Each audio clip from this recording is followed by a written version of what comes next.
Hello, I'm back now for the second part of our little discussion of the English universities. And as you can see, I am dressed somewhat strangely, but you sort of know what I'm wearing here. And actually, the reason why I do this is that the university was a peculiarly and particularly medieval institution. There were no universities before the Middle Ages, actually, till before the High Middle Ages, and they only get really, really up and running in a comprehensive way during the later medieval period. And so, since it is a medieval institution, it seems appropriate, since I'm going to be talking about the universities for the next hour or so, their development and how they were structured and their importance, that I actually don medieval garb because this is what this is fundamentally. Before I get done here, I'll actually move down to the other end of the basement so you can see the whole thing and I can explain to you what it means, because there's nothing in university regalia that does not have a meaning of some sort. And this is also very much a medieval idea. You can tell a lot actually about a faculty member by watching them at graduation or convocation and seeing the color of parts of the regalia, the nature of the regalia. And so we'll talk about that in a little bit. And actually, yeah, this is interesting. I haven't worn this thing for a while. It's peculiarly comfortable. And the thing about this, when you're wearing your regalia, you can be kind of sloppy about what you're wearing otherwise. So you play a little game with yourself at graduation at some point about what people are actually wearing underneath the regalia. Should also note, a number of you are seniors, and I have to say, I am comprehensively bummed by the fact that you're not going to get your normal graduation this spring. And I hope that you can all find a way, even though it's expensive, to return next December. The expectation is that they'll do, if it's not December, the following spring, they'll do a combined graduation for people who don't have that opportunity to do that this year. I'm personally not someone who's big into ceremonies or into large crowds unless it's a basketball game or a concert. But I think, in terms of you're moving from the university world into whatever world you're going, it may still be in the university world. It is nonetheless an important rite of passage, and I hope they make a really nice arrangement for you guys.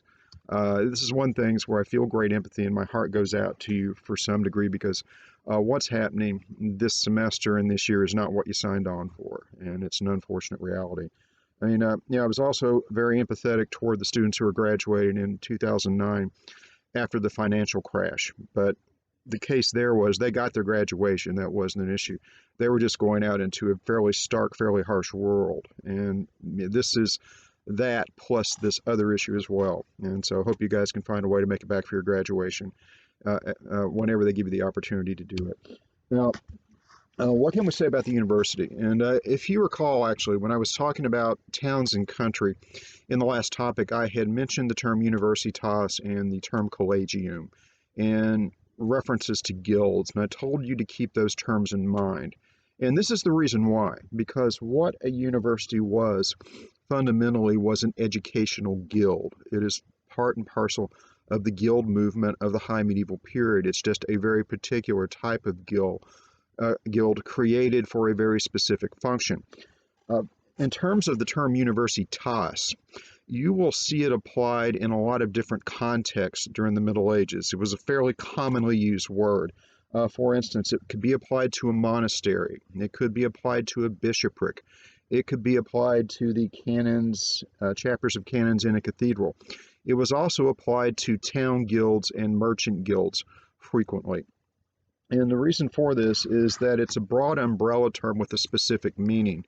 What the term guild refers to in the medieval mind is a legal corporation, that it's a corporate body. And what that means, it is an entity that has an existence beyond its individual membership.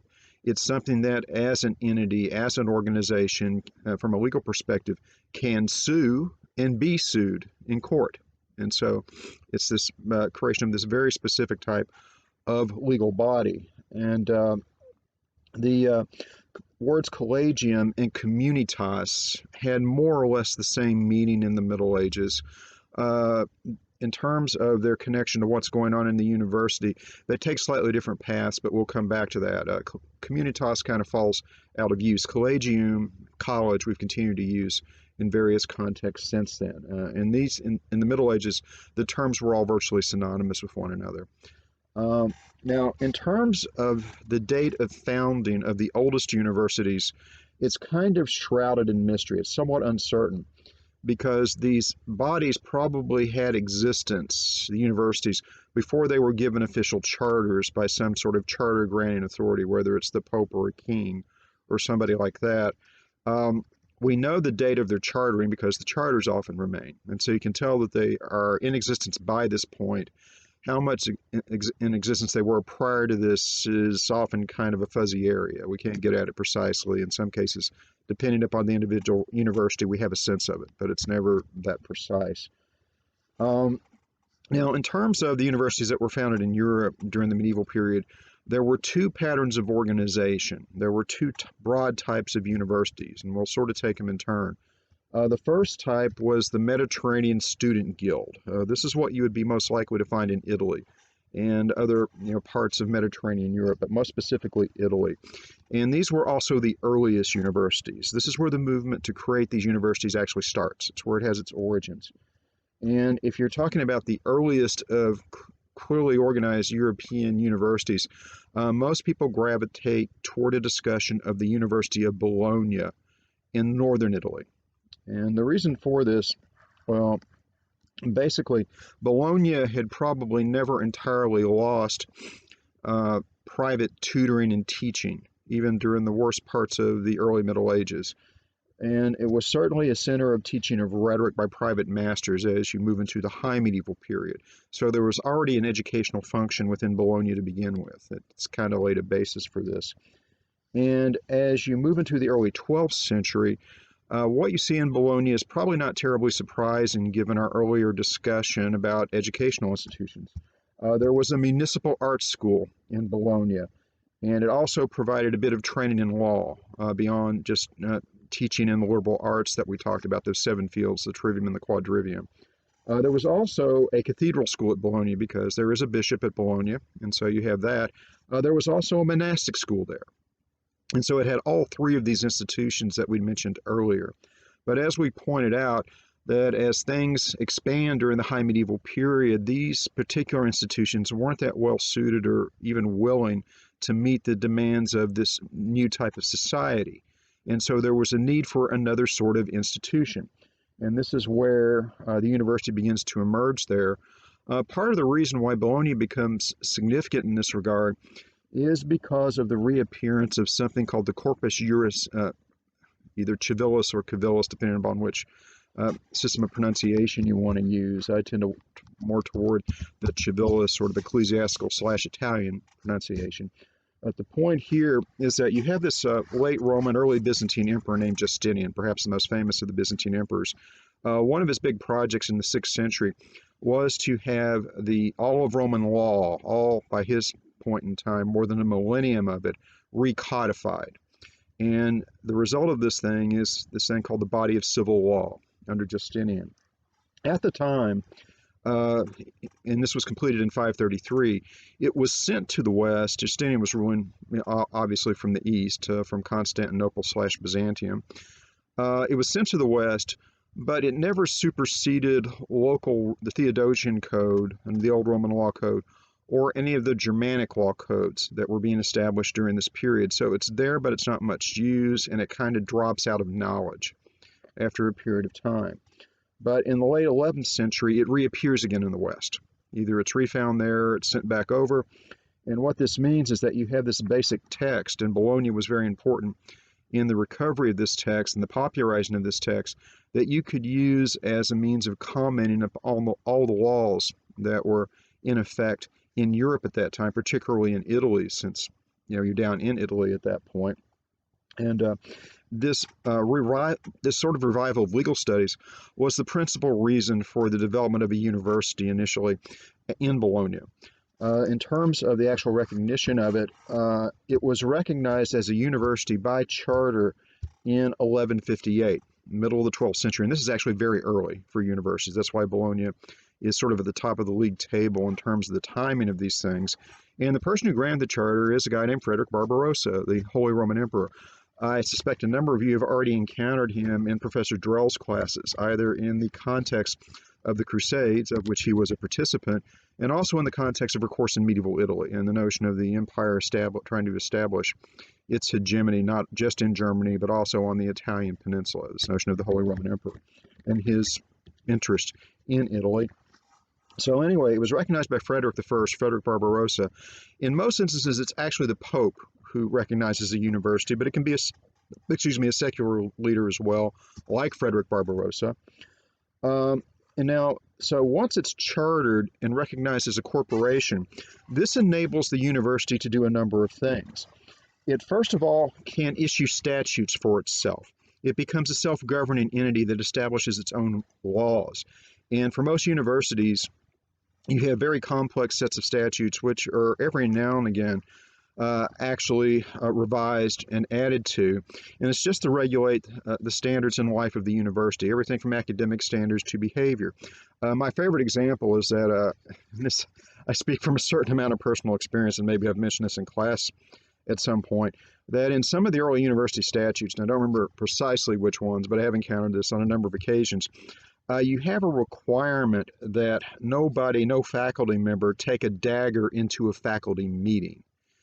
Because, and I will verify this, I sat through a lot of faculty meetings over the years, and as you can probably guess, I'm not big on meetings because of the dynamic they tend to assume, where, well, actually several dynamics, but I'll mention the most obvious ones here, is that when you're dealing with fairly smart, fairly well-educated people, once someone expresses something publicly around the group, a very clear-cut opinion, they're reluctant ever to be moved off of it because this would be a type of climbing down. And you don't see that happen much. And everybody has their own interests, and everybody feels like they're a little smarter and more deserving than everybody else. And as I always point out, in my case, it is in fact true. These other clods, the hell with them. But the point here is that tensions can sometimes run very high in these meetings. And I have heard of modern faculty meetings where people have actually taken a punch at another faculty member. Actually, I've heard of this happening at least one instance at this university, but I will not name the department where this allegedly happened. It wasn't the history department. I will tell you that. It was one of the other ones. And I'll leave that to your imagination. The dagger thing's a good idea because in addition to the basic dynamic that these meetings sometimes assume, you also can have a lot of personal issues, enmities that develop over time because, in most, in universities, people can be there for a very long time. You come out of graduate school and you could conceivably be in this position for the next 40 years. There isn't really that much movement. Once people are tied down, particularly once they're tenured, there's not a great deal of movement. And some people just don't like other people. I mean, you can get down into these personal issues and you magnify all this stuff. Some of these meetings can be fascinating, actually. And so this sort of regulation, like no daggers at faculty meetings, has always been the most sensible thing I think you could possibly put in at these things. But the point is that they can issue their own statutes. It can govern itself in a very fundamental sense. It also enables it, once it's chartered, to elect officers, to select people to be administrators, to organize the day-to-day life of the university. And that's something that you see in every faculty now. You have these committees that are created to engage in university self-governance, and most of the committees are elective. A lot of our other positions are actually that you go through a hiring process for deans and that sort of thing now, but a lot of the day-to-day work that gets done in the departments, it's done by elected committees. In the arts and science school, you have big committees that are school-wide. You also have university-wide committees, and these are almost always done by election rather than selection, where the faculty votes on who's going to get on which committee for a term of years. And so that's how these things operate. Being a chartered corporation actually also enables the university to hold property. And this is crucially important, that as a collective group and not as individuals, the corporation can hold considerable property. And this can be liquid property in terms of types of cash assets and also physical property. And we'll elaborate on that a bit as we go on. It also, since it becomes a corporation, it can begin to negotiate with other types of authority, whether it be secular authority or ecclesiastical authority, to acquire types of immunities to be immune from these types of authority and be even more completely self-governing. And the universities go to great lengths to get these exemptions, these immunities. Actually, in the case of, to give you a different corporate example that's not a university example, some of you noticed when you were reading Jocelyn of Brakeland that this house seems to have a very unusual relationship with the papacy. And that was a very sharp thing to observe. There's a reason for that, that the house at Bury St. Edmunds had a special exemption or immunity. The house had been granted the right to be exempt or immune from the authority of the bishops in England. And so it answered in terms of the ecclesiastical hierarchy directly to the Pope.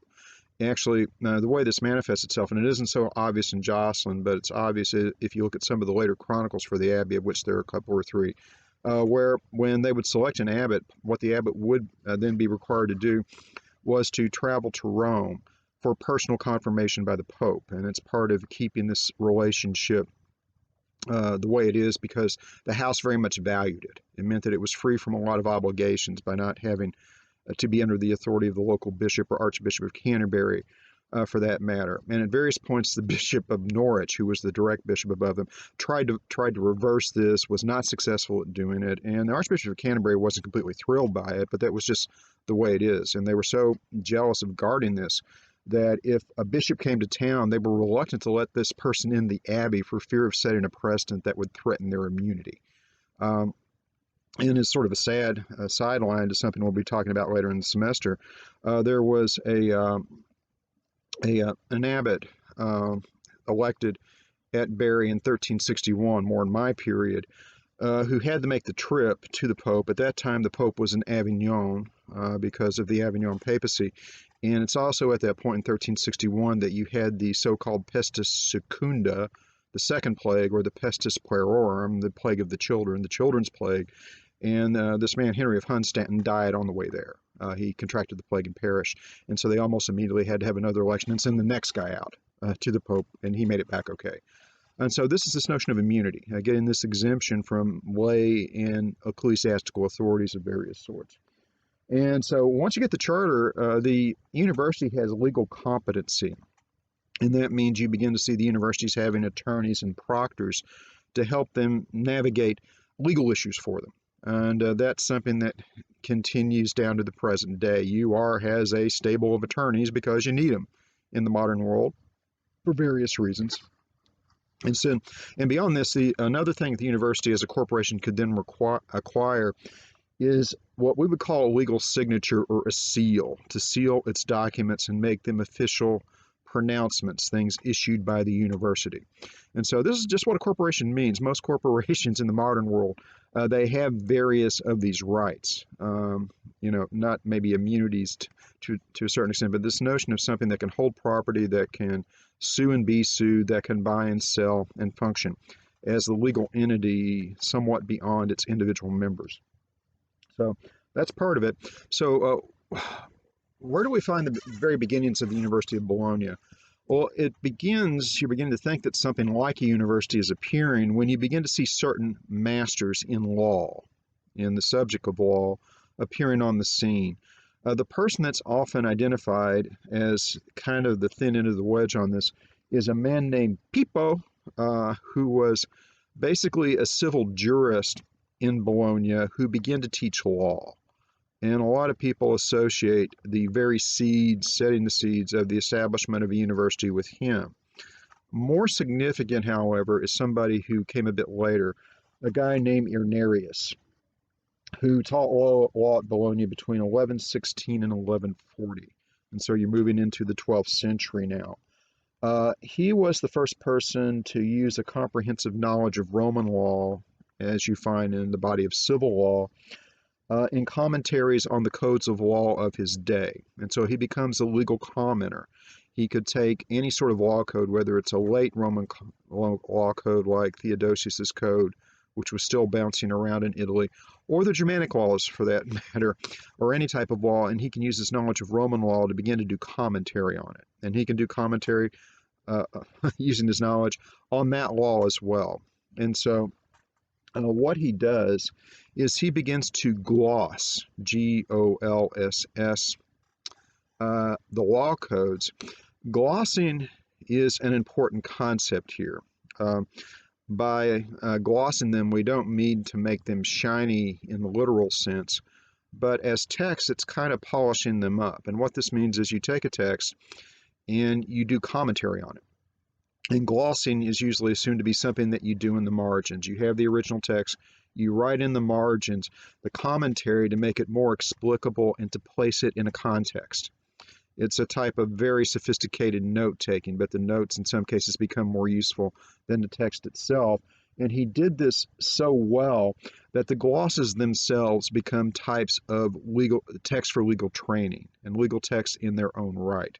And so glossing is a very important activity during the Middle Ages, and we'll come back to it in another context as we move along. So, but it becomes a sort of legal commentary that becomes an entity in and of itself if you're trying to understand Roman law. Um, and what he did is he placed the study of law on a more professional scientific basis. He was very good at what he did. And so a lot of people associate Irenaeus very intimately with the creation of the law school and the university ultimately at Bologna. The other big person you need to hear about, and this may be a name you've heard, particularly if you've studied the church much, it's a man named Gratian, who also worked at Bologna. He died sometime around 1159. He produced in 1140 this thing called the Decretum. And what this is, to a degree, he does the same thing for canon law or church law that Irenaeus was doing for civil law, for secular law, where he has glossed everything in a very comprehensive way. He's commented on it, and the commentaries themselves become a very sort of independent thing, and they become the basis for later commentaries. He writes the Decretum, and then in his wake, this isn't in your overhead, but I'll just mention it here. You have people called decretalists later, who are the commentators on the commentary, and it becomes this continuing tradition in the church in terms of the use and understanding of canon or church law, ecclesiastical law. And so he was there at Bologna in the mid-12th century. And so you have these two sort of giants in law, both Irenaeus and Gratian, there at various points in the first half, mid-12th century. And this begins to establish the foundation for the university. And so if you move to Bologna later in the century, by the late 12th century, what you'll discover is you have four basic curricula being taught at Bologna.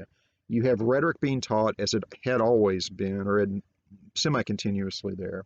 You have civil law, you have canon law, and there's also a medical faculty, a medical teaching that begins to show up there. What then happens is that and these are, when you think about it, rhetoric is sort of an undergraduate occupation, but the other three, law, civil law, canon law, and medicine, these are more like advanced faculties, professional types of training. So you have the development sort of in reverse here. You have those faculties appearing first, and then what Bologna later adds is the liberal arts faculty. And this is where you get the 7 liberal arts, which is more like your undergraduate degree. And rhetoric would have been subsumed into that at that point. So basically, Bologna becomes so much associated with education that on its coins you begin to see little phrases stamped into them. The Latin word for Bologna is Bononia, and not to confuse you on this, and some of the coins will say Bononia docet, that means Bologna teaches, or others will say Bononia mater studiorum, Bologna, the mother of studies, of education, essentially. So they were very self-aware about what was going on in Bologna at this period. Now, this gets into the fundamental organization of the place. Oh, and actually, before I get into the guild organization, the type of guild, I should note that you see sort of something like this going on at a place at UR. And what's often emphasized about UR is it has an unusual structure, and it is kind of different. But what you do have at Bologna is or not Bologna, but at UR, you have the equivalent of Bologna's liberal arts program in what we call the College of Arts and Sciences. And this is the biggest part of UR, since UR is fundamentally a liberal arts education. So this is where most of the faculty are located. It's all the various, humanities, social science, and hard science departments. And then at UR, you have some, what makes it unusual is you have this thing called the Jepson School of Leadership, which some of you may be involved in one way or another, which is fairly unique. You don't see a lot of schools doing that particular thing, but it's a separate unit from the Arts and Sciences School. Obviously, it does undergraduate teaching, so students at Jepson, uh, they take arts and sciences courses, but their degree is going to be in leadership, which is set off separate from the arts and sciences faculty. And then you also have an undergraduate business school, and those aren't the most common things, undergraduate ones, in American universities. Some universities have them, many don't. And actually, what a lot of universities have is they don't have an undergraduate program in business. They tend to more so to have MBA programs in some instances. So that's another thing that sets UR apart a little bit. You have these two units that are, well, Jepson's almost unique. The business school is unusual as an undergraduate program. And then there's a law school, which is pretty common, a higher faculty. And you have continuing education, which is this fifth thing, where it's very public facing, where people pay fees to have a very different sort of course, although they can sometimes take some of the university courses as well. It's mostly people in the community that are involved in that. So anyway, you have this organization at UR, which reflects and also deviates slightly from some of the organization that you would see in the Middle Ages. Now, we mentioned that the student guild, the Mediterranean universities tended to be student guilds. What do we mean by that? Well, most of the masters at the University of Bologna were citizens of the city, and they came under municipal law, that they were governed by the laws of the city. Most of the students were alien. In other words, they were not residents of Bologna, by and large. And since basically law was the emphasis at Bologna, this is where it started. Many of the students were older than average for university students of the time. And we should note generally that when students went to university, and this was a male occupation, women did not go to university. So you're still in this very patriarchal world here. They would tend to be fairly young. They would head off to university usually somewhere around maybe 13, 14 years of age. In other words, the same age you would be when you would be in high school. And anyway, basically, so they ran a little older at Bologna. They would be, the assumption was that they would already have a certain degree of education before they would enter legal training.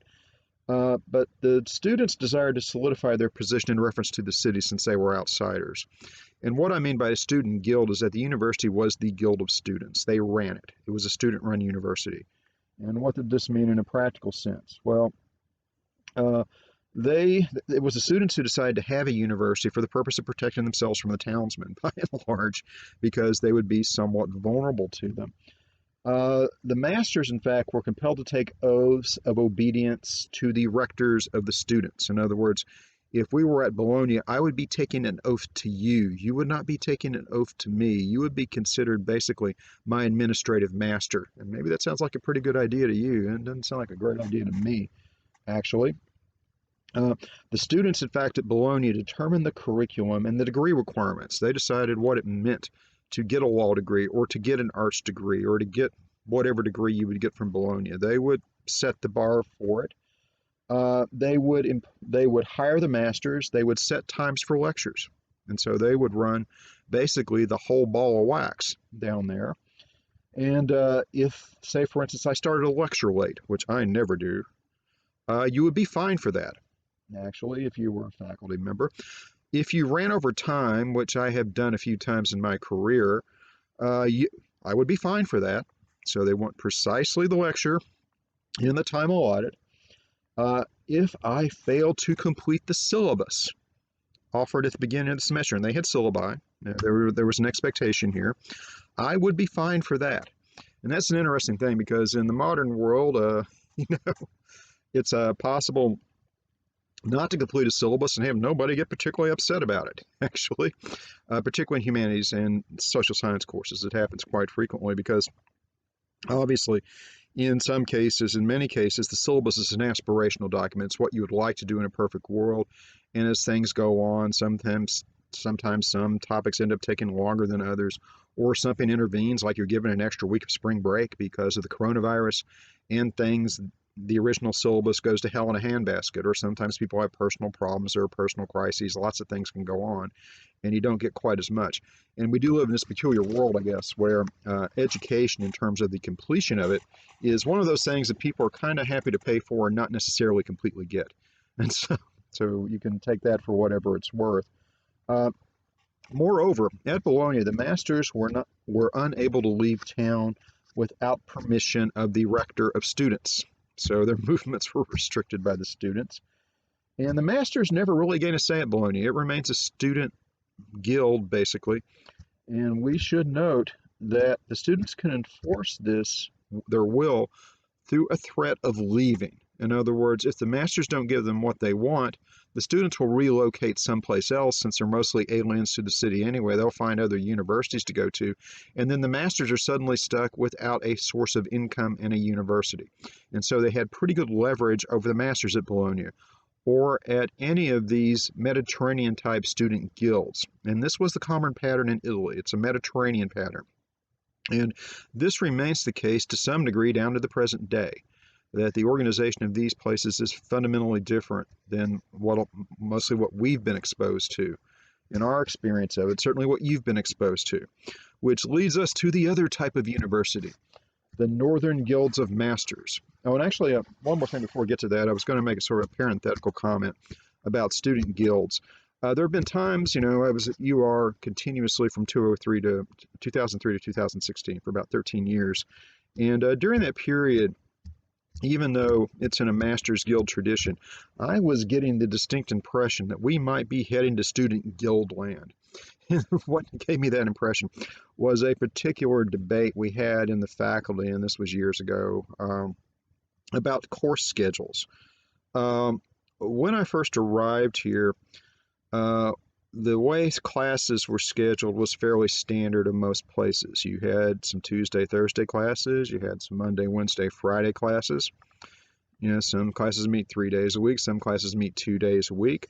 And so it could be, anywhere from a 2 to 5 day a week job for both students and faculty.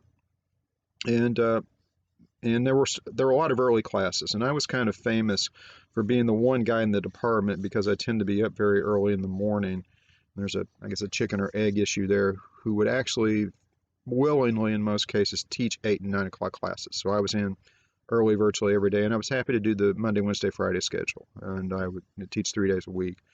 And the point here is that the discussion began to be that the students didn't like this that much anymore, that they wanted to arrange to have a 4-day weekend. And so we had this long debate in arts and sciences, and more generally in the university, about what we should do about that.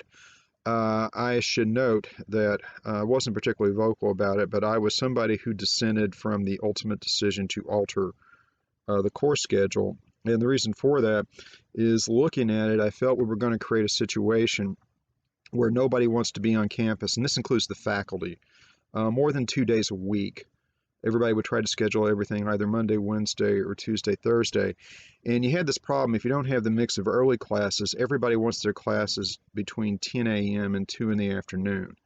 And the problem there is, if you're compacting to a 4-day week and you're putting your window of desirable classes within a 4-hour window, it means that it really reduces student choice for scheduling, that everything is competing with everything else at the same damn time. And that's sort of the way things went. Whether, it's been a good thing or bad thing, I'll leave it to your guys' judgment. I will note that this wasn't just a student thing, that a fair number of faculty members also wanted this because they didn't want to be on campus much. And I never thought that that's a great thing. either. And I should note this is coming from somebody, and I will freely admit this, who was considered at the time and probably still somewhat holds the record as the most antisocial person in the university. But I felt it was a good idea for us to be on campus more. And so you can take that for what it's worth. But I was thinking at this point, are we heading Mediterranean here where the students are making this decision for us? Whatever. It's done and it's not my problem anymore. So I don't have to worry about it. Um, but this leads us back to the Northern Guilds of Masters. And I will note, and I am not being particularly sarcastic here, this is the correct way to organize a university. I don't have a lot of regard for the student guild. I have a lot of regard for you people individually as students and your opinions. I will say that. But I think having the students run a university is sort of like letting the loonies run the asylum. So you can take that for whatever it's worth as well. I'm sure your view on this at this point in your stage in life is totally different than my view. But anyway, so the Northern Guilds of Masters, the correct way to organize a university, which I will now tell you about in excruciating detail. And here, the best model to get into it, we're going to move to Oxford and Cambridge in a few minutes, but we should start with the University of Paris because it was considered perhaps the preeminent university during the medieval period. Paris is the best example of a university that's run by the masters, not by the students. Where does it begin? Well, at Paris, you have a very famous cathedral school at Notre Dame. The structure that burned horrifically and tragically a year or so ago. That was kind of surprising. But anyway, the cathedral school at Notre Dame was headed by a chancellor, and he supervised the school, and he issued something called the Licentia Docendi, the license of teaching, the license to teach. And many masters quarreled with the chancellor, and as they would do this, they didn't like the way he was running things. They crossed the river to a hill on the left bank of the Seine River. And as most of you already know, the Seine kind of bisects Paris. And so they began to create a guild of masters as they left the cathedral school near the close of the 12th century. And so Bologna is already in operation by that point. By the end of the 12th century, Paris is beginning to get itself up and running because this guild of masters eventually becomes the University of Paris. And so they decide they're going to do it the correct way. And this area where they organize themselves, it becomes known in Paris and is known to this day as the Latin Quarter because you would hear a lot of Latin spoken there because most of the university business was conducted in Latin as opposed to vernacular languages. You have a charter from Philip II, and you have a visual image of Philip II. That would be our friend Timothy Dalton in The Lion in Winter. He basically made an allusion to the existence of the university in a document of his in 1200. So you know it's basically there by the turn of the 13th century. And he granted the students at the university the right to be tried before ecclesiastical rather than municipal city judges. And he declared the students' property immune from confiscation. And so this is one of these immunities that's given to some segment of the university to protect it from the townsmen and from various judicial processes. Basically, this Guild of Masters of Paris gained all the hallmarks of a university during the first half of the 13th century. It's recognized by the Pope very early in the 13th century, so you have a kind of royal recognition plus a papal recognition. It's issuing its own statutes by 1208, 1209, and it revises them again in 1215. And so you have statutes there for regulation of the university. It elects officers such as the proctors by 1210, 1211, so it's putting in the administrative structure of a university. It's clearly holding property by 1219, so it's performing that corporate function, and it's acquiring various immunities between 1230 and 1240. And it gets a seal on 1221. So all these things that we would associate with the legal existence of a university, Paris is acquiring it at that point. And at Paris, you have 4 faculties. You have, first of all, the arts faculty, the liberal arts education, the 7 liberal arts. The rector of the university is the head of all the masters of arts, and there's a rector there by 1200. And so the rector is a very important official at Paris. Beyond the arts faculty, you have a faculty in theology, one in medicine, one in law. And if you think about medieval universities, these are the 3 big higher faculties. Each of these faculties was run by a separate dean. Well, does that sound familiar? And you begin to see some of the terminology that's remained in university life down to the present day: proctors, deans, rectors, that kind of thing. The rector came to be viewed as the chief officer of the university, the fellow who was at the head of the arts and sciences faculty at the liberal arts faculty at Paris. So that's where Paris comes from. Now let's talk about the two English universities that are most relevant here. Oxford. There is a great mystery why a university was ever founded at Oxford. It's kind of an undistinguished place. Been there a few times. The town's charming because university's there, but if you remove the university, it wouldn't be the most charming place in the world. Tell you that's God's truth. It's flat as a flitter, and kind of ugly urban now once you get away from the university. The university is impressive. There's no question about that, and beautiful. But Oxford's never been a town that's had a great appeal to me for whatever reason. The few times I've been there. My apologies to any Oxford students out there. And there's another reason why I don't have antipathy toward Oxford. I have nothing against Oxford at all, actually, and they produce wonderful scholars, and it's a wonderful institution. There's no question about that. But I have my own personal views on these things, which will become apparent as we move along on this. So where does it come from? Well, the problem with Oxford is that there's so little documentation for the founding of the university that some of the later antiquarians suggested it had been founded by Alfred the Great or by Charlemagne or even by the Trojans, and this is nonsense, of course. There's a school of some sort there by 1115. That we do know. That's fairly well established. And what may have created Oxford, actually, was a conflict between the kings of England and France. It's as good a story as any. In this case, it's kings you're already aware of. First of all, Louis VII, the first husband of Eleanor of Aquitaine, and Henry II, whom you know quite intimately. They were having some sort of pissing match, and the story is that Henry recalled all the scholars home that were studying at Paris. There's no university there, but they have the cathedral school at Notre Dame. There are lots of English students studying in Paris, and so he recalls them home in 1167. And what this has led some scholars to speculate, and most scholars buy this, but others don't, that this was possibly the beginning of Oxford University, because they recall the students and they have to study somewhere. And so maybe they end up at Oxford, and this is where the university begins, as sort of an offshoot of the cathedral school at Paris, because there's no university at that point at Paris to speak of. Basically, in terms of getting its charter, and a papal legate gave Oxford a charter as a university in 1213 during the reign of King John. And so it's up and running by that point. The first allusion to a university official called the Chancellor at Oxford appears in 1214. And so again, during the reign of King John. A chancellor and two proctors of the university nations were the officials who ran the university. They had higher faculties there, but they didn't get separate deans. They were just run by these three officials by and large. And so that's the organization at Oxford, which tells you that administrative organization varies from institution to institution. There's no sort of cookie cutter way of doing it. So that's Oxford. The other university, English university, British university, everyone's familiar with, is of course Cambridge. Its origins are also murky. You have the same sorts of rumors circulating. In the case of Cambridge, one of the rumors is that it was founded by a Spanish prince named Canterbury, or that it was founded by King Arthur. Yeah, that's plausible.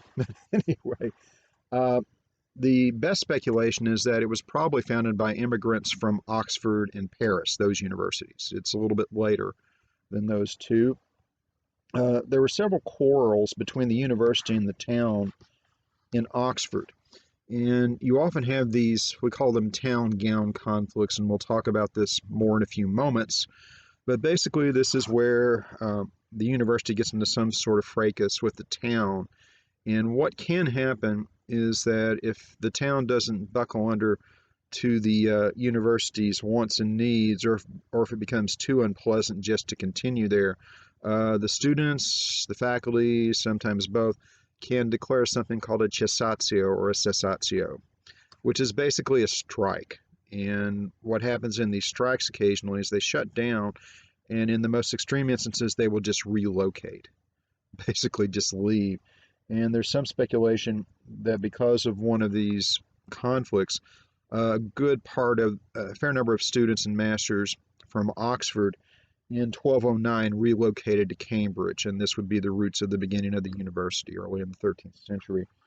There was also a disagreement in France between the students at the University of Paris, and there was a university at this point, and the Queen Regent Blanche of Castile, where in a papal legate, it led to basically a migration of students from Paris en masse, and some of them went to Angers, another university, and others reportedly came to Cambridge. And so this is probably also part of the origin story there. So you have the creation of the two big British universities. Oxford a bit earlier, Cambridge a bit later, but they both become writing institutions there and have continued to be there down to the present day. Now, the point to be made is that once this process of creating universities starts at Bologna, at Paris, at Oxford, Cambridge, it picks up speed basically as the Middle Ages proceed, where you find a fair number of universities founded across Europe. If you go to Europe and look at universities, obviously there are a lot of recent foundations, but many of the older ones have their roots back in the medieval period in terms of their institutional existence. Which leads us to this town and gown issue, which we've already alluded to very briefly. When a university is established, it needs to clarify its relationship with the town and cultivate its relationship with the town. Universities are generally founded in urban areas, and so in terms of meeting the university's basic material needs, you have to have a pretty good relationship with the town, or at least you'd have to try to have a decent relationship with the town. Isn't always the case, but there are various institutions and practices that appeared as the universities emerged to try to ensure that. One thing that appeared at universities fairly early on is these things called nations, where you would, and they appeared because of the students' need for self-protection from the townsmen. Bear in mind that at most of these universities, these undergraduate students are very young, 13, 14, 15 years old, and it's a male environment. And I'll just ask you guys rhetorically, you can provide your own answer to this. How civilized were you at that age? Yeah, I can think about myself, and I should have been locked up probably somewhere for a few years and allowed to emerge later. It's a time of life when you're not necessarily the most pleasant human being on the face of the planet. That's damn well for certain. And the point here, beyond that, they're also vulnerable. At that age, the townsmen can take advantage of you in various ways. And I should note, in terms of being an undergraduate, I was at I was one of the big universities. I have the University of Kentucky as an undergraduate, and I did my graduate work at Ohio State. And when I was at Kentucky, there were 23,000 students. I've been told that it's up around 35,000 now. When I was at Ohio State, there were 60,000 undergraduates and 10,000 graduate students. So it was a city in and of itself. And the larger point is that in these environments, in these urban environments, unlike the very pastoral environment that you have at the University of Richmond, you have to have some sort of relationship with the town because not everybody's housed on campus. In my own personal story, I was only in a dormitory for a year and hated it. And at my first opportunity, I lived in apartments. Actually, the sophomore year of college, I lived in a damn trailer, believe it or not. For the second time in my life, when I was a kid, I also lived in a trailer once. So don't say anything bad about the trailer people. I'm one of them, essentially, and I'm very proud of that on a certain level. But the point about that is that in terms of townsmen, they're generally pretty nice to university students, and they get along fine with them. But and I think it was particularly evident when I was in Columbus, where you have this throng of students, that in the instance of a lot of the people, the businesses close to campus, in terms of their attitude towards students, they love their money. The students themselves, for the most part, many of them could have lived without, and that's not an uncommon attitude. So it can be a little confrontational. And actually, one summer when I was actually mostly away for the summer in Columbus, they were having a huge number of town and gown incidents. In this instance, it was for people from the town actually engaging in physical assaults on students, and they had this happen about 150 times that summer for reasons no one really understood at the time. So you have these issues that can occur, economic, some of them in terms of physical violence, in that particular example. And so these people have to negotiate this, and they create, as sort of self-protection institutions, these things called nations. And you see them developing fairly early on. At Bologna, for instance, there had originally been 20 nations that were divided very much along ethnic lines, but they eventually coalesced into two big nations. You have the Chitramontani on this side of the mountains, meaning the Italians, and you have the Ultramontani, or it's everybody else, everybody north of the Alps. So you have these two big nations there. At Paris, you had four of them in 1219, but they were nations of masters and not students. And there was a French nation, a Norman nation, a Picard nation, and an English nation. And so they divide themselves up into these groups. Each nation was headed by an elected rector, and so they were very well structured. At Oxford, you had a southern and a northern nation, each of them headed by a proctor. And so these were just put together as self-protection organizations where people would have the advantage of numbers in terms of negotiating with the city. And my wife just walked by and gave me the most peculiar look. I don't think she approves entirely. Maybe I she'll. totally approve. Very educated. I'm getting the laundry. Okay, right. Yes, another brief interlude. Um, anyway, so you have these nations set up, and initially it was the way the students protected and the masters protected themselves. They begin to disappear by the end of the 13th century. So that's how they initially try to manage that.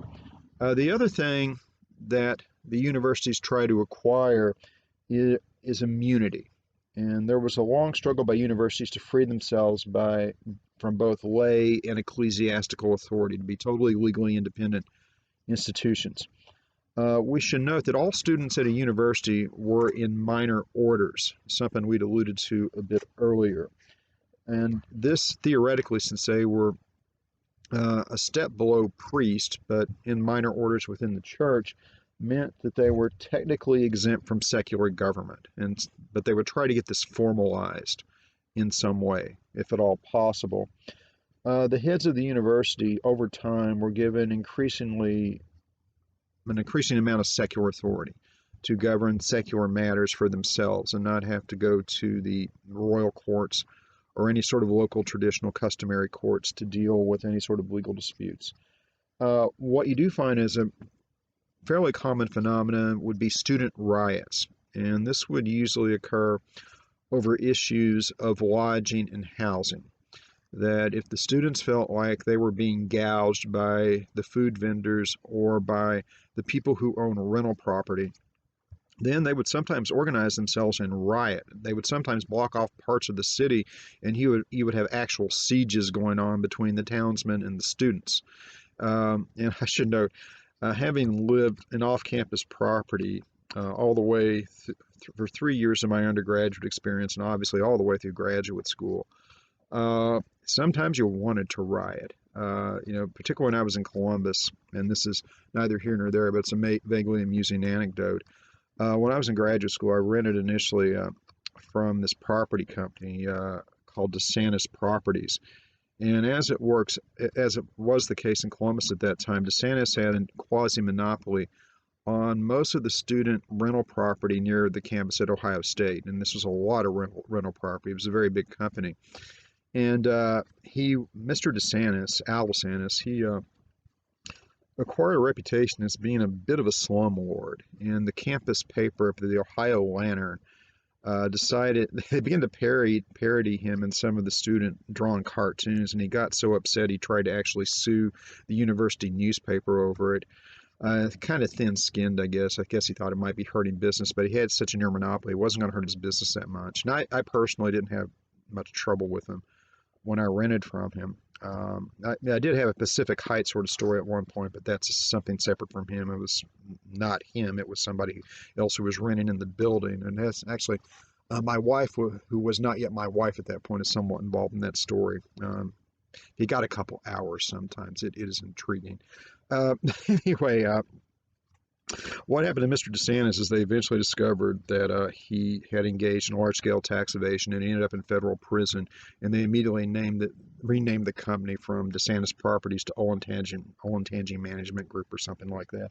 And so I guess the students got the last laugh in terms of that. But it's serious business because these people would try to gouge students, and this is how they would try to defend themselves. Sometimes these disputes could be settled by broadening the university's secular authority, where there's more power of governance secularly for the university. To give you an example, the Chancellor of Oxford was granted full jurisdictional control over students, masters, and servants associated with the university. He was able to keep them out of the secular courts. And this is sort of an issue down in the present day, where what is the relationship of the university to secular legal authority? Probably the place where it appears up most these days is in terms of Title IX issues and sexual assaults and that sort of thing, and how those things are dealt with either within the university or at what point does secular authority, the outside authorities, the state authorities, become involved in that in some fashion. And it applies to other issues as well, obviously, as each university deals with its town and gown issues.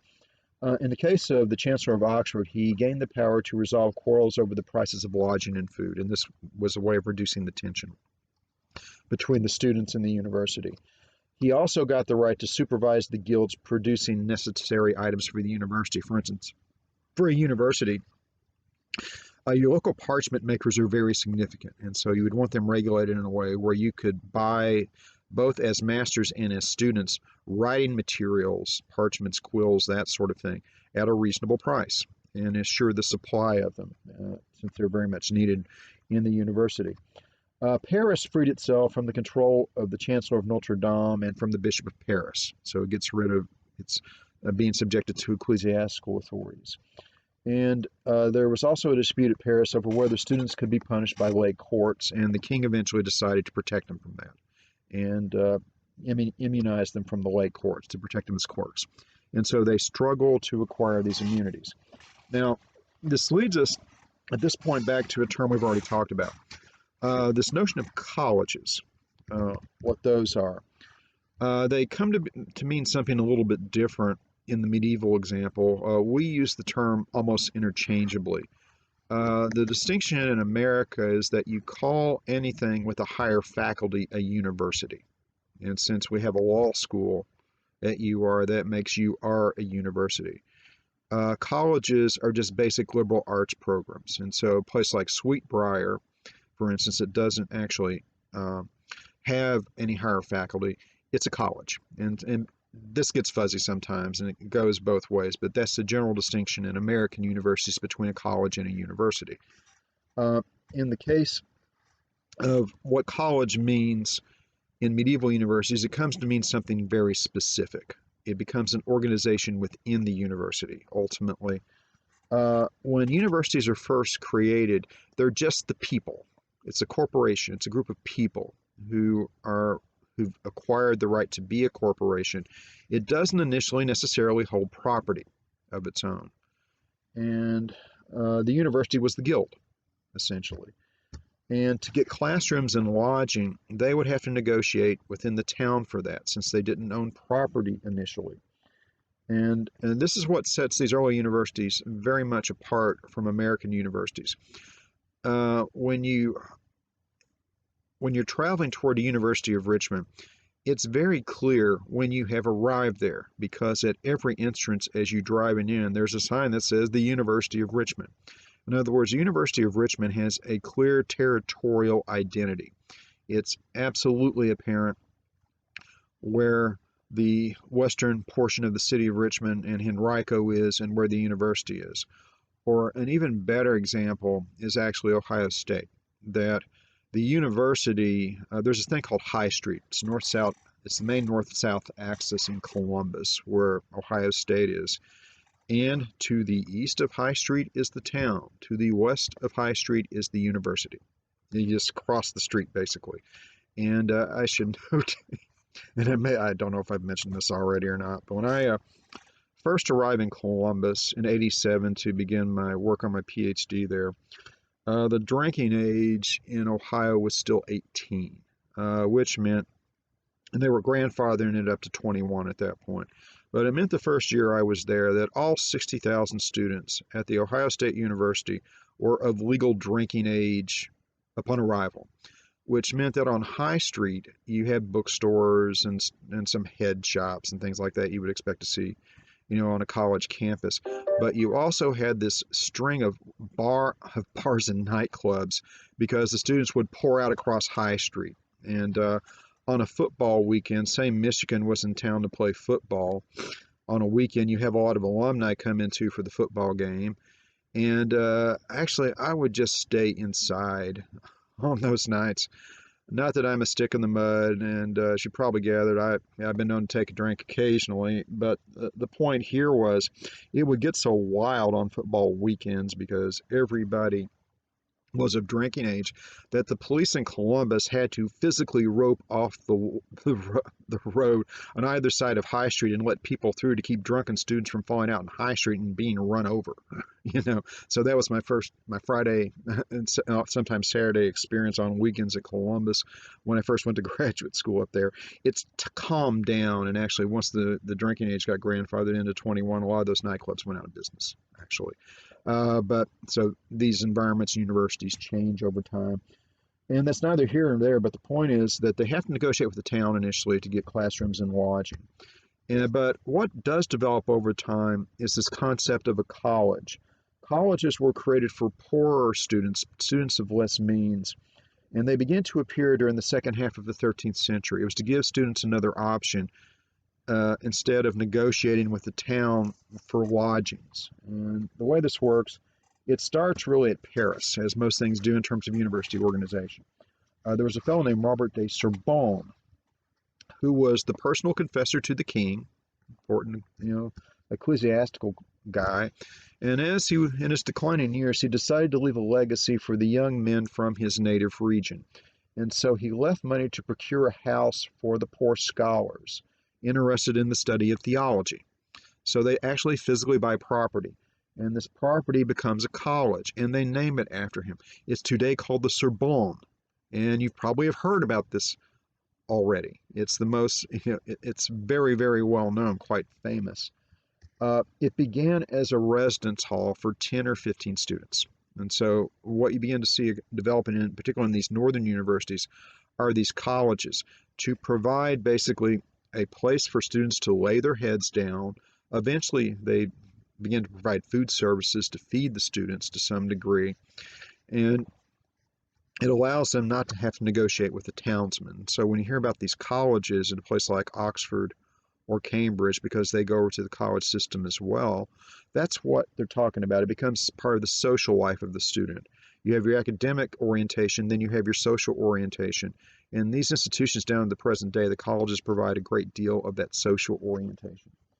There were another 6 to 10 colleges founded at Paris between 1264 and 1300, 20 more between 1300 and 1350, and by 1500 there were 60 colleges at Paris. So that's what they mean by colleges. So you are a member of a college, you're also a member of the university. At Oxford, the earliest college was founded by a man named Walter Merton. He was the Chancellor of England, and in 1265 he funds this thing called Merton College, which exists down to the present day. You also have a man named John Balliol. Well, that sounds familiar. Where have we heard of Balliols before? This is a different one from the one we've been concerned with. It's a different Balliol, but he founds Balliol College around 1263, 1264. They're almost contemporaneous, Merton and Balliol colleges, and they exist at Oxford down to the present day. Or at Cambridge. In 1284, you have the founding of Peterhouse, which is the oldest college at Cambridge. And this is where some of my biases become clear. I've had a personal experience with Cambridge University. When I was in graduate school, I had the fantastic good fortune to win a Fulbright. And I ended up being enrolled. You have to be somewhere. If you have a Fulbright, you need to have some sort of connection with the university. I requested very generally to have a connection with Cambridge. And it wasn't because I wanted to be at Cambridge that much. It was actually for very practical reasons. that the Cambridge University Library, its manuscripts room, held a great deal of material that I wanted to look at, and I wanted direct, regular access to it. And also, Cambridge has the great advantage of being within about a half hour by bus from Bury St. Edmunds, where there was a record office that I wanted to work in. And so that practical consideration led me, when I found out that I'd gotten the Fulbright, and it was a great day actually, and we'll talk about that in a minute, that I wanted to be at Cambridge, and the university itself then determined which colleges might be willing to put me up for the year. Because I wasn't there to be enrolled in classes. I was there to do research. So I was considered technically a student at Cambridge, but I wasn't working toward a degree. And where I eventually ended up is actually Queen's College, Cambridge. So basically, they gave me a really nice place to lay my head. And they also provided me access to heavily subsidized meals. I could go eat in the Queen's College dining hall whenever I wanted. I didn't most of the time actually. I was on the road a lot. Actually, there was at one point during that year when I disappeared for an entire month. I just picked up stakes and moved to Barry, so I'd be closer to the record office there, and then I could make trips to Ipswich as necessary.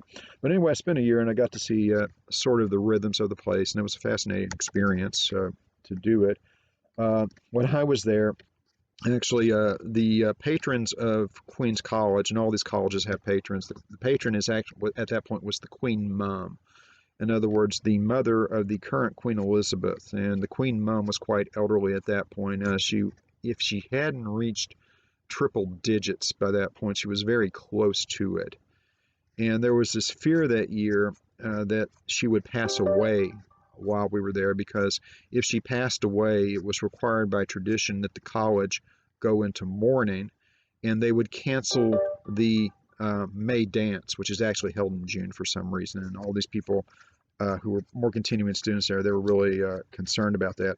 I obviously didn't give a rat's ass about that, and the nice old lady lived, through the years, so they got their May dance. Now, this leads me to talk about something parenthetically and currently in the news. We've had this coronavirus issue, and there is this thing called the Fulbright program. Some of you may have applied to them. For all I know, some of you have already had one. It was a program created in the wake of the Second World War by Senator Fulbright of Arkansas. And initially what it was a way for countries to pay us back for military and civilian equipment that had been brought over during the war. And it would have been very expensive to bring it back.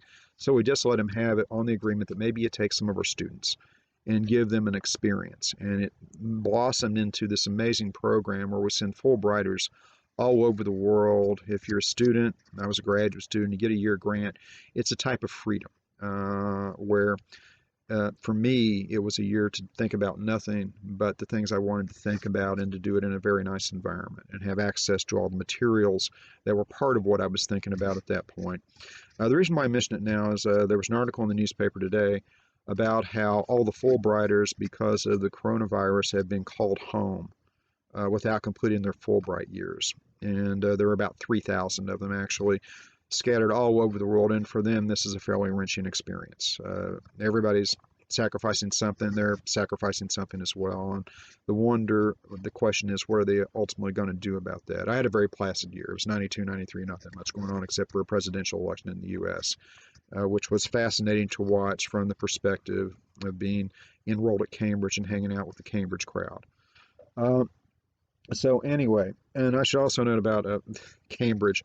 I'm wearing my regalia here, which at the very end of this, I'll talk about a little bit. At Cambridge, there were certain events, such as eating at high table. They have these formal meetings in the colleges and the universities where you would actually have to have a gown. They still continue to wear them on campus sometimes, like in a Harry Potter film. I didn't think that there was much point in my buying one of those things because A, they were quite expensive. B, I wasn't planning to go to many of these social events since I was a graduate student doing research. And C, I could go to this little vendor and for 50 pence, rent one of them for the evening. So I would occasionally rent one if I had to be somewhere where they required you to wear the gowns, like to sit up on high table or something like that, which I didn't really do that much. So anyway, you have Peterhouse as the first college. I was in Queens, which was basically a 15th century, 16th century foundation. It's very famous because at Queens College, within the college, you had this thing called the Mathematical Bridge. Google it. And it's also very famous because the Renaissance humanist, northern humanist Erasmus, spent a fair amount of time at Cambridge, and they think they even know which room in the university he was assigned, he was living in, and describes in his writings as he was stationed in Cambridge for a period at Queen's College. The point here is that these colleges, they eventually, many of them become quite wealthy because of gifts by alumni and by nobles and from the church in some cases. The best example is one of the Cambridge colleges, Trinity Colleges. Trinity College is one of the wealthier ones. And the story is, you hear it, and I assume this is true, that you can start walking from Cambridge toward London. And if you follow the correct path, you can make it all the way to London without ever leaving property held by Trinity College. And when you think about that, it ain't that close. It's an hour by train. And so it gives you a sense of the affluence that some of these colleges eventually acquire through pious donation. So that's the college system. And the point, of course, is that you have this particular sort of system set up where you have a social orientation through colleges, and then you have your university life as independently of that and overlapping with that. Now, this leads us to student life itself. What would it would be like to be a student at one of these institutions? And I'm going to address very briefly curriculum, teaching methods, and conferring of degrees, these things that you're very concerned with in your life. Students who were admitted to university were expected to be able to read and write Latin. And some were pretty good, and some not so good. Some were not that well prepared. But once they were admitted, the first thing they began to do is work on the trivium, grammar, rhetoric, dialectical logic, those fields that we talked about. There were a couple of ways things were taught and people were examined. The basic teaching method is something called the lectio, which you would think of as lecture, and it is, but you should note that the root of the word is the Latin for to read. And how does it work? Well, if you're one of these students, what you would do in terms of your classroom experience is that you would quote unquote hear books. And what that means is you have a master, the person who's teaching the course, up in front of you somewhere in a lecture room, and he reads a well-known famous text to you in the field that you're being taught. And what you do is you sit there with your quill and your parchment, just like in the Harry Potter movies, and you assiduously take notes. As he reads the book, you copy this verbatim, which means that you are producing your own book, your copy of it. That's why the parchment and quill supply is so important in these universities.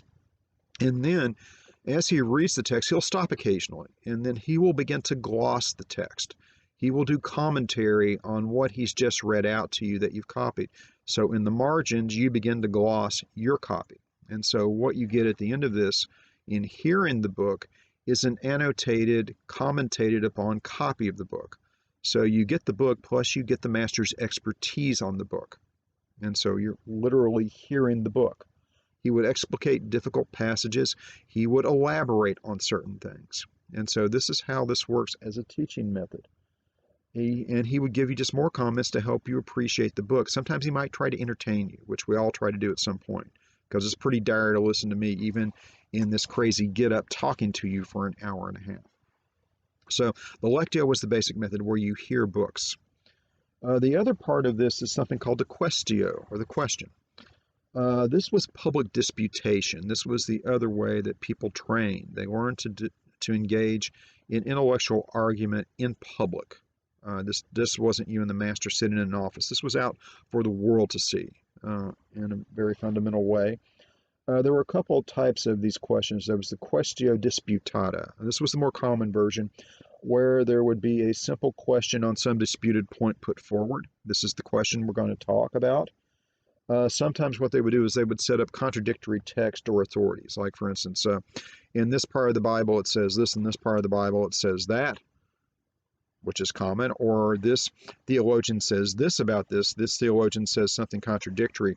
And then the problem then is for the student in public, with the master sitting there and the other students sitting there and listening and able to ask questions of the student. to resolve the contradiction in some fashion. And so what the student would give to the question is a responsio, or a response, and the master would eventually give a determinatio, or a settlement, a judgment about how this thing should ultimately be sorted out. They would usually do this type of disputation on feast or solemn days. And then there is the quaestio quodlibitalis. And this is funny, actually. When I put up that first discussion board, I called it the quodlibital question. And nobody asked me what the hell that meant. And I didn't imply that you'd hear about it later, so you're going to hear about it now. This is the so-called quodlibital question, or open question. And this would usually occur during the second week of Advent and the fourth and fifth weeks of Lent. It would be a scheduled thing. And it's a freer type of disputation where everybody, master, students, and distinguished visitors, can participate. And any question could be asked, and it would be answered at the next session. And so it's just totally open. It's not the highest authority figure of the university telling you what to talk about. Anything could come up in this. That's why it's called quodlibital. It could just be, grab bag. And it usually reflects the hot questions that people are talking about at the time, whether it's something theological or scientific, or maybe something more in a more public realm. And this is a sort of virtuoso type thing, because you got to be pretty comfortable with yourself and your knowledge to undertake one of these quodlibital questions. To give you an example of how the degree structure worked, Paris, again, is the clearest example, so I'll talk about that a little bit, but you would see similar things at Oxford or Cambridge. To get your baccalaureus, your BA degree, well, that sounds familiar, your bachelor's degree, at Paris, you would need to hear 2 books on grammar and 9 books on logic. And you would also need to study the quadrivium, the 4 scientific disciplines. And so it's 11 books plus study of the other disciplines. The assumption in 1215 is that this would be a 6-year program, that you would be hearing books for 6 years and studying these other fields over the course of 6 years. So it's a little bit longer than the modern BA. We assume 4 years, obviously. What this then enables you to do, once you get the baccalaureate degree, is to become an apprentice teacher. You're not independent. You have to work under supervision, but you can begin to teach a little bit. Now, if you decide to go on for the master's degree, this would be 5 to 6 more years of study. It's a little longer than ours. Most MAs get done in a year or two in the American system. Basically, once you complete the requirements of that 5 or 6 years, at Paris, you're required to take an oath to spend a further 2 years in Paris as a teacher. Once you have the MA, you could begin to do a bit of sort of independent teaching there. After the MA, you then have 3 choices. You could leave the university. Fine. You could maybe go into the church for a job there. You could go into civil government for a job there. Maybe you could set up independently doing something as a teacher of sorts. Or you can move to a higher faculty. And at Paris, that would be law, medicine, or theology. If you decide to go into law, this is a 7-year program. And so by that point, you've been in school for a while if you do this. Medicine, quite a while. I don't recall what the entire number of years it would take to finish the medical degree, but it's probably fairly comparable to law. The highest discipline in all medieval universities, and Paris was no exception to this, was theology, and this was a rough program. If you decide to do theology once you've completed your other work, you would spend 4 years of lecture on the Bible, then 2 years of discourses on Peter Lombard's sentences, a very famous theological text. This, if you got through these 6 years, it made you a Bachelor of Divinity. So you get a sort of an intermediary degree for that. And then there's 6 more years of study of the Bible and Lombard's sentences to gain the right to teach theology. So you're talking fundamentally about a 12-year program in theology. It takes another year to be formally accepted as a doctor of theology. So that's 13 years, 13 to 14 from end to end to teach theology beyond your earlier work for your undergraduate and perhaps master's degree. And during this time, you're required to engage both in disputations and the delivery of sermons during this period. The highest degree was the Sancti Theologiae Professor, Professor or Doctor of Holy Theology. No one is permitted to lecture on theology until age 35. So they expect you to be mature and well educated by the time you're willing to go out and lecture, or allowed to go out and lecture in this highest discipline. So that's kind of how that occurred. Uh, so, conferring of degrees. Well, once you had felt like you've met the basic requirements, you apply for it, like you do at the university now. You have to apply for a degree. And then you have to go through oral and public examination. For you guys, that doesn't happen now. We've put that away. Your examinations tend to be very, sort of private and not public matters. The one place where this is preserved in the modern system is for people who go to graduate school, where you have to have oral defenses of what you've done. My wife, Professor Drell, provides an excellent example of that because she went to Brown, and when she completed her degree, her advisor was, in terms of setting up her oral defense, he did something that he didn't have to do. You can do these privately just with the examiners, but what he decided, Professor Mulho, was that he wanted a public defense. And so what Professor Darrell Joanna ended up doing is that they advertise it, they publicize it so that people can attend, and they booked one of the little auditoriums at Brown University. She went to Brown, and she actually did a public defense of her dissertation at the end of the entire process. I did not attend that. We were married by that point, but she says I make her nervous, and that's probably true. And so I heard all about it later, but I was not actually in attendance at that event. Uh, my experience is a little bit different, and actually, I think it's probably useful uh, for a moment to give you a sense of what it's like to go to graduate school in a modern American university. And actually, with the exception of my wife having to do a public defense, her experience and my experience are very similar in terms of how this works.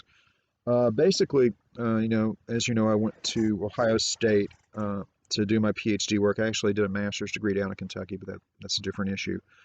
Um, uh, when you begin graduate study in a field like history, like what I was in, you spend the first couple of years actually largely in coursework. You take lecture courses, you take seminars to get your basic knowledge of fields down. And in the case of, it varies from graduate school to graduate school. You have a major field. My major field was medieval history in the most general sense. Pan-European. You don't get to specialize that much in that regard. And then I had to have a couple of minor teaching fields because the assumption is, yeah, you should be able to teach your own field. You should also be able to teach a couple of other fields because when you go out into the job world, you don't know what the environment's going to be where you're at, and they may need you to do quite a bit more than just that one place where you're trying to get the most expertise. And so I sort of did the Western canon. I have a minor in ancient, both Greece and Rome, more Rome than Greece. And I have a minor in Renaissance and Reformation. And at various points at different places, I've taught all of this. And actually, at a UR, there was one course I taught that had quite a bit of ancient content. I also taught Reformation at one point at UR. And so I did the entire range at one point or another in terms of my minor fields. While I have been, as I've been associated with your very fine university. Um, well, the way this works is after the first couple of years, and you feel like you're ready for it, then you take what are called qualifying exams, and you take an exam in each field. In my case, in my major field, I had two advisors, a principal, and I had two medieval people. There were two medieval professors at UR, or not at UR, but OSU. I worked with both of them, but one of them becomes your main advisor. And I had somebody who was in charge of my ancient field and somebody who was in charge of my Renaissance Reformation field. And so the first thing I had to do was take the written exams. And what this meant is I had two 6-hour exams, written exams in my major field. I had I think there were 4-hour exams in each of my minor fields. So I ended up, taking about, you do the math, about 20 hours of written exams. And this was done over a 3 or 4 day period. You can stretch them out a little bit because obviously it's better to have them stretched out slightly because you need to shift gears a little bit. on each one. I should note that they did not allow me to take my written exams by hand because my handwriting was known to be so terrible that no one could decipher it, and everybody on my committee requested that I type it. And so they set me up in a room with word processing, and I typed the things out for them over that period. It's a quicker way to do it anyway, I guess. Uh, Having completed that, they read your written exams, and then you have an oral defense. And what that meant is I sat in a little room with all four of these people, plus a representative from outside the department. The university always sends somebody over to observe and perhaps to participate to make certain that there's no monkey business or skullduggery afoot. And so we sat and had an amiable chat for something like 3 to 4 hours, where and the goal of the oral exam is to test the limits of your knowledge. And what they're trying to find out is, first of all, will you be honest and factual with what you're saying? Don't make stuff up. And at a point, are you willing to admit that you don't know something? And that's always been my feeling about this. The value of these examinations, I think, is to let you know what you don't know, to realize that you're a finite human being. And as they often say about these exams, is that it's at this point in your life, in your career, you're going to know more than you will ever know in your life. Because once you're through these exams, a lot of this stuff begins to fade away pretty quickly because you learn a fair amount of it just for the purpose of the exams. Now, when you begin to teach, you refresh your memory because that's when you need to get back to the stuff that's not necessarily directly relevant to research. And I will say this, in terms of the research I do and the teaching I do, the things that I actually do research on, I will say have represented 0.5% of my teaching. Uh, and I guess I'm a little unusual in that regard because I have taught quite a bit of ancient and early modern at various points, but this is not uncommon. And so the teaching is, obviously the research can inform it, but for a medievalist, given the scope of what you're expected to teach, which is the entirety of your field, and it's a big ass field, it's a millennium of European history, and for me, you add ancient and Renaissance Reformation on the other end, it means that what I do as research is a very tiny bit of it. This is the course where a little bit more of that comes in. That's where we get the 1/2 of 1%. It's basically from teaching a course like this, and it's the stuff that comes a little bit later in the semester when we talk about the Black Death and the Great Famine, and a little bit when we talk about monasticism, because that's sort of the areas of overlap within it. So that's to qualify. Basically, you go through that rigmarole, and it's a pretty funny thing that happens. You go through the oral exam, and they send you out in the hall so they can quote unquote deliberate about whether you should be allowed to go on at that point. And what happened with me, they kept me out for about 5 minutes, called me back in, patted me on the head, and said, "Go your merry way." Some of my colleagues had a slightly different experience. There was one fellow I came in with who was doing ancient history, and that man was colossally arrogant. Apparently when he came out of his oral exams, he told his cronies who were waiting for him, he says, "I squashed them like bugs." And then they made him sit outside for an hour because he was being kind of a jerk and they wanted him to sweat. And I guess they probably had a couple of drinks, had a coffee, had a tea, maybe a little bit of whiskey. They smoked a couple of cigarettes, and they finally let him in very deliberately. It's kind of anthropological sort of hazing. But once you're done with that, what that qualifies you to do is to continue to the second part of the program, which is the writing of the dissertation. And at that point, you're not in classes anymore. You're basically doing research and trying to write. And this is where a lot of people wash out. Most people make it through the qualifying exams, although there are instances where people fail them and then they don't have the wherewithal to try it again, although you are allowed to try it again later if you want. Uh, a lot of people wash out either from just loss of interest or lack of money or personal crises. There are any number of reasons for it. It doesn't necessarily reflect badly on the person, but this is where you have somebody who has a status called ABD, all but dissertation, and there are quite a few of these people running around. I managed to persist, and when you get to the end of the dissertation, when you've written it, you have another oral defense, sort of on the same pattern as the defense for qualifying exams. Although you hope by that point it's more or less a formality because you've completed the written product and you get to submit it at that point. And so that's how it works in the modern world. Um, Now, there's a term I should define here. It's this term called studium generale. This is a term that's used to describe a university with a basic arts curriculum and at least one higher faculty. This is what makes a university. A studium generale could issue something called the jus ubique docendi, the right to teach anywhere. And that's a very important thing to have. It's a right generally granted to a university by the papacy, the right to grant this sort of document that says you can go out and teach wherever you want. The studium generale is closer to the modern meaning of a university. Studium just means an organized school or a facility for study. Generale means general, sort of a notion of an international body of students. And that's what you have at the University of Richmond. Now, a quick word about student behavior. Again, imagine a group of boys anywhere between starting at around 13 or 14 years old, and you place them in this environment. What might be their concerns? Well, they're about what you would expect. There develops in the university these things called the Goliards, which is they're collections of student poems. And I have in the past read a few of them in class. I don't have the book at hand at the moment, so I won't here. I'll just tell you to go read them sometime. The Goliards, we can probably imagine most of the topics they cover. They tend to talk a lot about drinking and a lot about gambling and a whole lot about the opposite sex. And so they reflect just common concerns of people in that age cohort, a bunch of boys, essentially adolescents moving into young adulthood. One of the funny things is that we do have copies of students' letters home. And as you can probably imagine, what the letters tend to indicate is that, oh, everything's going fine here, but I'm a little short of money. Mom and Dad, could you please send money?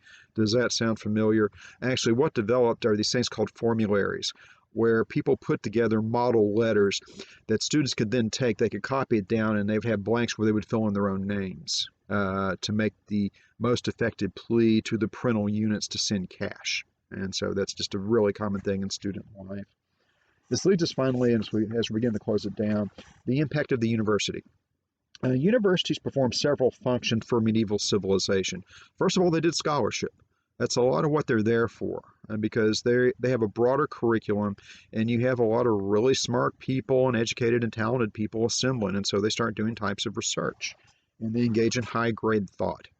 Much of what we see as the medieval intellectual achievement is produced in this university context. And most of the great theologians are on faculty at universities someplace. If you think about Aquinas, his connection is very much with the University of Paris and the theological school there. And the faculties also represented authorities who could be consulted on their respective subjects. To give you the best example, but it's an example beyond the course, but I'll just use it here because it's useful. In the 14th, 15th centuries, you have this thing called the Great Schism, where the church divides up into two churches, essentially, two papacies. One in Avignon, one down in Rome. And very briefly, there are three popes running around, but that's a story for another day and actually not for this course. And you had this conciliar movement where there were questions about the governance of the church and whether it should be converted into more of a conciliar structure of governance. The universities were hot and heavily involved in this. They were asked to render opinions, particularly theological faculty, on these matters. How do you heal the rift in the church? Should the governance of the church be conciliar, or should it remain this notion of a papacy with power radiating downward? And so that was a debated issue among university theologians. A lot of them got involved in it at that point. Or to give you another example that is relevant to the course, when the Black Death occurred, people began to appeal to university faculties for their understanding of it and perhaps a way to perhaps combat it, to curb it. And so they would be sort of like these think tanks that could be appealed to for the issues of the day. And what happens with the university graduates is they come to staff learned professions. Basically, wherever you need somebody who is well educated to do some in a particular type of education, this is where you would find the people to do it. They could become civil lawyers in secular administration in the kingdoms and various types of government in Western Europe. They could become canon lawyers in the ecclesiastical courts, or they could do other things, basically. And that's why these graduates were produced. They were very useful for specific types of professions. And they have continued to exist in these universities in more or less not that changed of state down to the present day. Which, having said that, we're done with the lecture portion, so I'm going to talk about this get up for just a second. And to do that, I'm going to move you down to the other end of the bunker and set this up on the steps leading up to the first floor so that you can see the whole thing and I can tell you what it actually means. And some of you may already be aware of this, but you know, it's an interesting thing. Set this down here for a second. Okay. And as you can see, even as you're looking down into the basement, my God, more books. Well, anyway, this is sort of standard university regalia, and each bit of it has a certain amount of meaning. Starting on the front here, this is the basic gown, and the reason why we wear these is that this is more or less what students wore during the Middle Ages, you know, if they went to university, if they went to school. The idea is you're in a cold classroom, you need something fairly warm. You have these huge billowing sleeves, and the reason why they're like this, apparently, is the way I've always been told, is these were great for sticking a scroll and your writing instruments into to carry it around with you. And again, you get back into Harry Potter world where you see them wearing something very similar like this. And there's some institutions of just high schools who do this sort of thing. Now, if you notice on mine, I have the big billowing sleeves. I also have these three stripes. This is reserved for a doctoral gown. You can only wear this supposedly if you gain the ultimate degree. You've gotten as high as you can go, and you're going to go no higher. Um, Now, in terms of, actually, I should mention this. I'd forgotten this was even here. I haven't had this thing out for a while. You see a ribbon here with a little pin to attach it. This is not normal. The reason why this is here, and you'll see it's a couple of colors, sort of an orange and kind of a burgundy. The reason why I have this is I went to graduation during the year that you had the massacre at Virginia Tech. And so what we all did to commemorate and to show, our sorrow, and it was genuine sorrow to hear about something like that, is we all put these ribbons on for graduation that year, and I've never got around to removing the thing. And so you get these little additions on pins and that kind of thing. Uh, now, as you see, I like my cap, and I had choice about what I could get. So I'm a 6-point TAM person. For undergraduates, we usually give them mortar boards, but we get some choice about fancy caps, and this thing's sewn in so it doesn't flip all over the place on me all the time. The more important bit here for you to know about is this hood. This is a doctoral hood, and as you look at it, it tells you all you need to know about me on a certain level if you can understand the colors. And you'll see three things on it. First of all, you see some crimson and gray, and then you see blue. And so what the crimson and gray does is it identifies me by institution. Those are the school colors of the University of Football at Columbus, otherwise known as Ohio State. And so if you see that sort of hood, there's some likelihood that this might be somebody who went to graduate school at Ohio State. What the blue reflects is the field. That's for a PhD in history. And there's this whole array of color coding that's been done because over the course of time, obviously, we've had a lot more fields develop where a PhD of some sort is offered.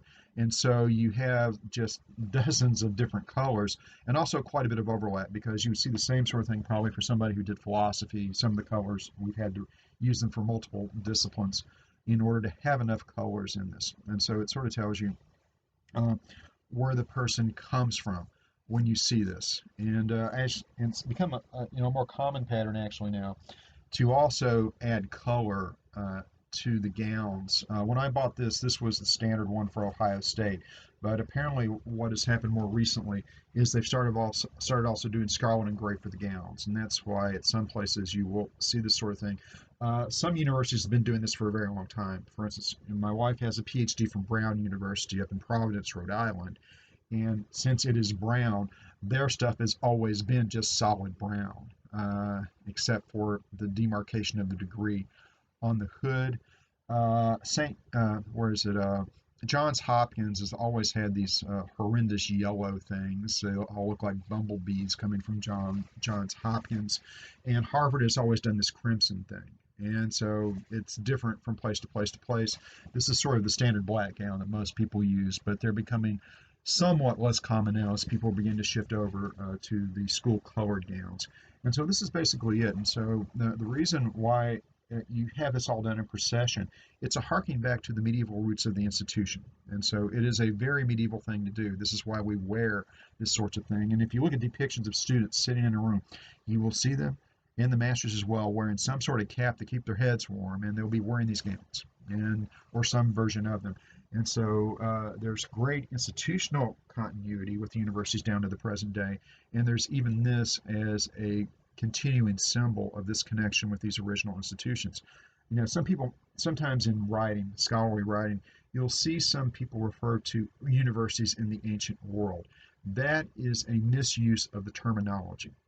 There are no universities until the medieval period. And that's why we've retained this as a mark of their fundamental medieval origins. And it's part of this larger notion that a lot of the way we think about things today, a lot of our customs, a lot of our institutions, you know, some of it comes from the ancient world, some of it is more recent, but a big chunk of it comes from medieval precedents of various sorts, and this is one of the most obvious physical manifestations of that. And having said that, we have done our cosplay for the day, and maybe we'll do some more later on in some of the later lectures, but I need to close this thing down and get it up on the line for you. So y'all have a great day. Be safe, be careful, follow all the instructions for your social distancing, and I'll check back in with you sooner rather than later. Take care. Bye-bye.